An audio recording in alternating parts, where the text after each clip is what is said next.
This is LGBTQ plus conversations for parents to have with their girls, discussions that can make a difference. American girls are identifying as queer at double the rate of boys. Other videos can address why that might be the case, but the purpose of this video is to help you walk hand in hand with your daughter through their own personal journey if they discover they are queer, and in particular, if they discover they are bi, as most women in the queer community identify as bi.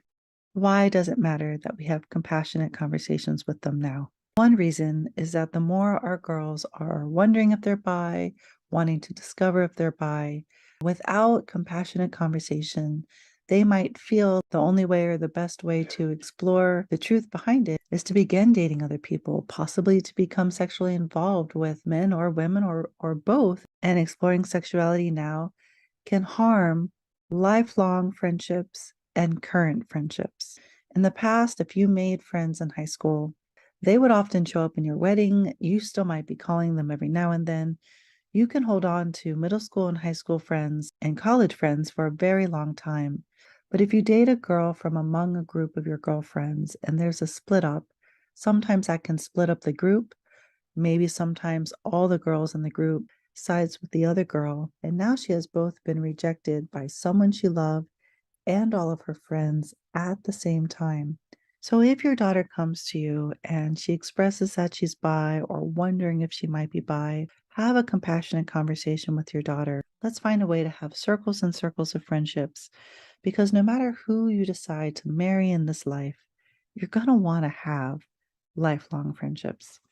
But if your daughter during middle school and high school discovers she is bi and shares that knowledge with other people and possibly says that she's open to having a relationship, and no girls are interested in her either, or at least maybe not the girl that she was most interested in, suddenly your daughter just went from feeling constantly rejected by boys to feeling constantly rejected by boys and girls. That's a self esteem or depression scenario that could be very intense very quickly. And if that wasn't enough, many teens and even many parents don't realize that same gender relationships can have sexually transmitted diseases. And at least one of them is merely passed through skin to skin contact. So there doesn't even have to be sex involved, just a lot of close contact can give your child a sexually transmitted disease that for 10% of the people who get it, it stays lifelong and can even lead to cancer. I find that kids often will roll their eyes when an adult starts talking about this with them, or they fear the adult is just trying to convince them to not be bi. There are LGBTQ plus affirming websites that has all this information about STDs on them. So find one or two of these websites for your child to read. It might save their life. It might save a friend's life. When I've talked to my girls about the pros and cons of dating in high school or middle school, things like that, that if you have a good guy friend and you start dating him as a freshman in high school, and then you guys break up, that you might miss out on being his friend for sophomore year, junior year, and senior year. Where if you had just waited until your junior year or maybe your senior year, you would have enjoyed countless outings and parties and conversations with him all throughout high school. And if and when you did date, you would have loved each other that much deeper. So there's a benefit to taking time. And that applies, of course, to girl and bi relationships just as much. So talk about it in equal ways wherever possible. And let's tell our girls the truth that dating isn't the only way to learn who you like. I knew I was attracted to guys whether or not I was dating them. I didn't need to kiss one to know I was sexually attracted to them. I didn't need to be asked out. Friendship is still the best way to learn who is it that you'd want to date, and it might have even helped her get better grades, have more time for friendships, and not have her self-esteem tank the way it can when people break up with us. It's sheer pros and cons. Adopting children from foster care is an extremely important thing to do and a loving thing to do. Not many people realize just how many kids in the foster care system have disabilities or deep trauma, and that in vitro fertilization can also be expensive and not always easy or a guarantee. There's only one way for a child to have both a father and a mother. And that's a difference. That's a gift.